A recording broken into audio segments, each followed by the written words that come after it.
Hi, my name is Talia. Welcome to Talia Nerds Out. If this angle looks a bit odd, and I've said this in a couple of the other videos, I am trying to work from my phone for the first time, and I'm not sure if it might be a little bit lower than I'd like it to be. I'm trying to find a good height because if you come kind of like an upward, it's not the best look for most people. Let me try this. I'm going to put it on top of some books. That's going to probably improve that a bit. Oh yeah, I feel like that's better. Okay. So anyway, this is going to be a work in progress. I want to try to do it from the phone as long as it looks good, just because I find that if I have too much equipment to set up, I don't tend to put out videos as much, just because energy will flag or it just takes too much time for me to get things set up before people start waking up. Because I live a night schedule based because of the fact that I have overstimulation issues, and I generally feel my best at night, and during the day is when I generally sleep, just because that's generally when I feel my worst. Anyway, this final review is actually of a book that I did not intend to get. There is a little bit of a story behind this. I had a free book credit from Thrift Books, and I asked my mom if she had anything she wanted. She couldn't really think quite of something, and then she settled on The Man in the Iron Mask by Dumas. By Dumas? I don't know. I'm going to say Dumas because I'm not really quite sure how to pronounce that. I always mess up French pronunciations. Anyway, so she said that she wanted Man in the Iron Mask. Well, I ordered Man in the Iron Mask, and I got a really good deal on it. It was like new, within my free book credit cap price, and I ordered it and was so excited when it looked like it came in for her. Well, what I got sent instead was not Man in the Iron Mask, and neither was it a novel.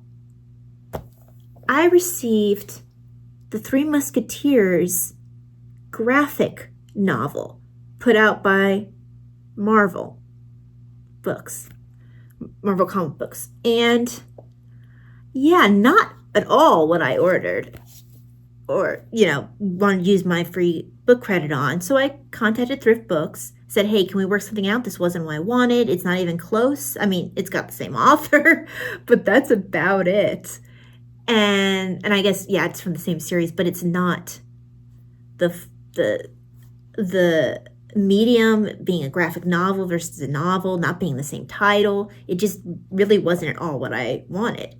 And they said, oh, we're so sorry. That particular one's not available anymore. But here, we'll give you back your free book credit and just keep the Three Musketeers, maybe donate it. So I was like, oh, thank you. I appreciate that.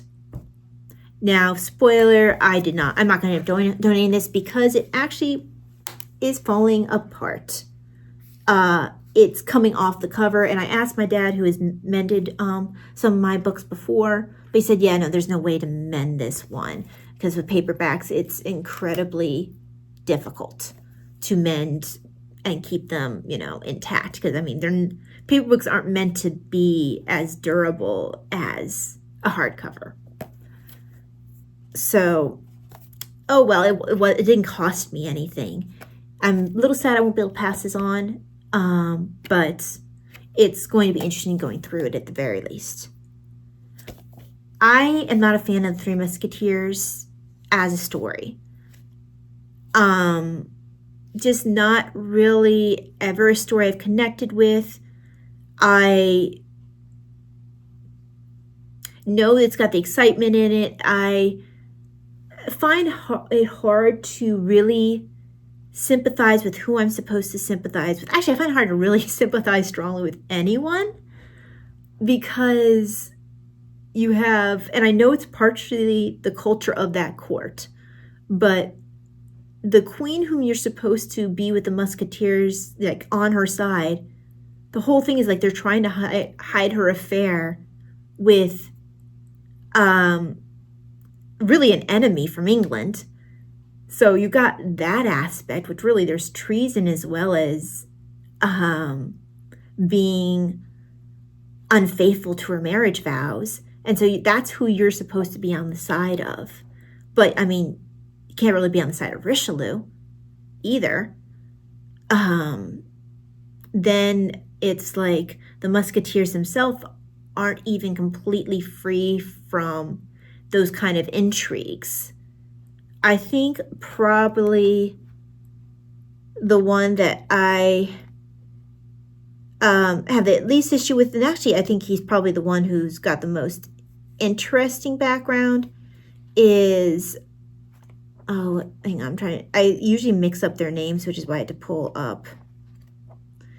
I want to say it's Athos? Yeah, Athos. I was correct. Okay, I just didn't trust my memory. Athos probably has the more interesting things going on, and I find the least to quibble with him about. But, I mean, you've got Constance. Not only is she hiding from, I mean, I know she works for the Queen, but she's also helping with that affair, and she's also, it's at least heavily implied, at least in this, you get a pretty good idea she's also having her own affair with D'Artagnan because she too is married. But D'Artagnan's also with Milady. And it's just like this whole, like, nobody is faithful to anybody. And I know part of that was the French court at the time, but it doesn't mean it's something I enjoy reading, because I find it very hard to root for anybody, because I'm like, you all just suck as people. Excuse my language. But you all are just not anyone that I can truly get behind, because none of you are keeping to any of your important vows that you chose to take. Now, could you argue that the Queen's was an alliance and she wasn't really given a choice? You could potentially argue that, but still. I know that a lot of times kings got an unfair amount of leeway when it came to that the queens and other noble women, or any women in general, didn't get, simply because, they would have their marriage for their political alliance, and a lot of times in courtly tradition, your affairs would be your love matches. So I know that was a part of the culture, particularly for the men of royal court. So I do realize that is a thing of that era. Doesn't, like I said, but doesn't make me any more inclined to be like, yeah, let's help her hide her affair, guys. Now, I do wish, and maybe the main novel deals with him more, I kind of wouldn't have minded to see more of the brother-in-law of Milady de Winter.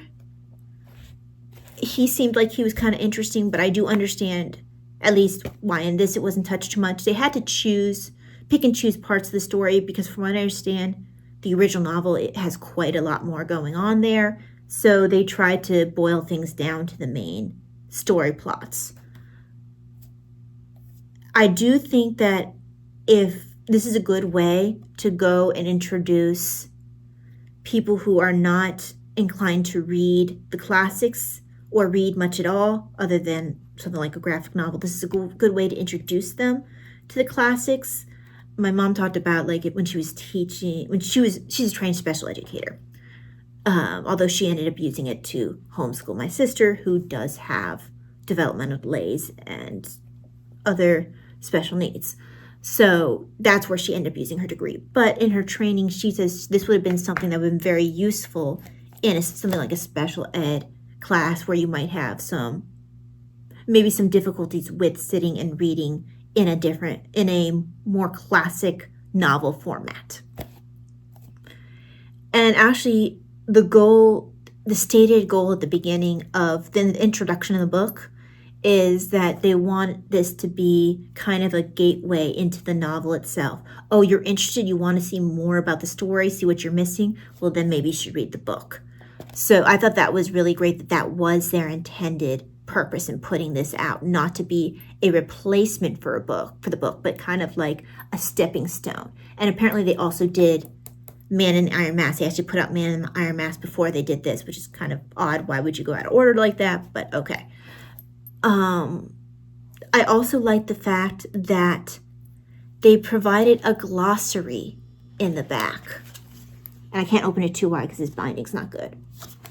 So I thought that that was great because, especially if you're dealing with kids who are not readers or people in general who are not readers, some of the words might not be ones that they're regularly coming across, regularly exposed to.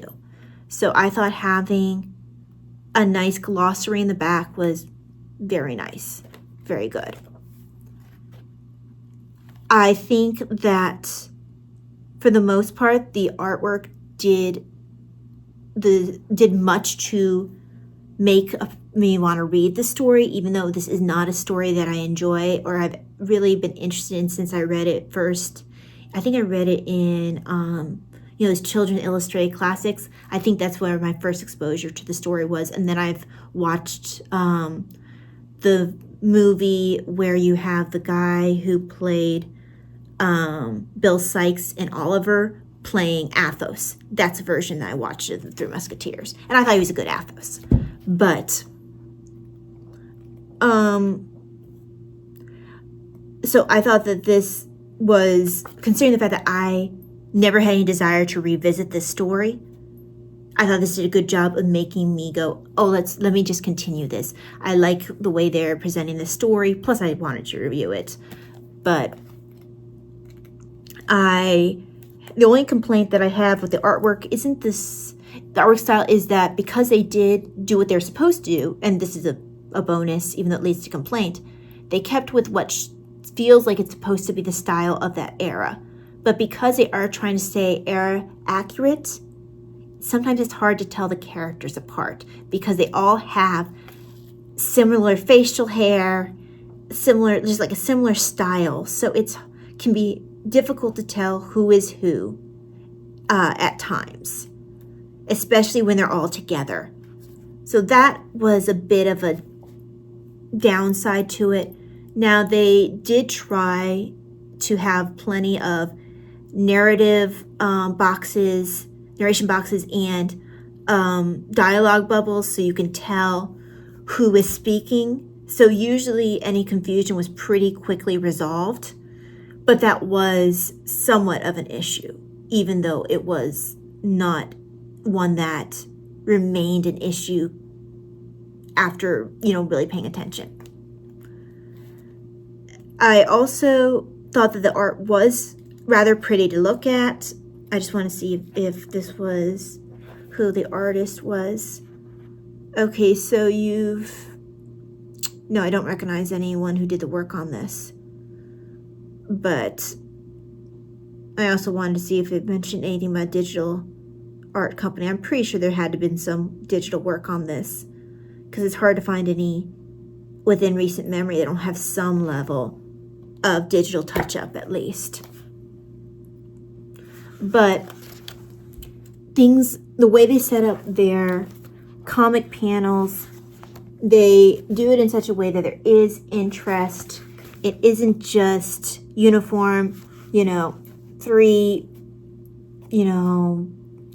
pictures across, 2 or 3 horizontal, I'm saying this wrong, like 2 or 3 boxes in rows of 3. Yeah, they didn't just have something like that. They did keep an interest and use the boxes to spread, to continue to really forward their storytelling. They have, where they have characters pointing at a frame like you have here. nice close up when it comes to it. There was at one point, oh, here's the one that I was thinking of, just, it does, I don't know if that comes off very well, but it's just that feeling of action and movement. I think that they generally do a very good job in this comic, in this graphic novel, of keeping the interest of the reader. And like I said, it could be quite engaging for someone who doesn't read normally. I do like that also in your flashback scenes, they went for more of a sepia look, which is kind of nice. But yeah, I would, even though I probably won't really go through this again, and I probably won't end up giving it to my sister either, because I think that she would find the subject matter to be a bit upsetting. She would not enjoy all the... Also, I think that for her developmentally where she's at, this story might be a little bit old for her developmentally. Because I don't think that if you're going into the depths of what's going on with the story, it's not necessarily for a younger reader. This is for, I would say,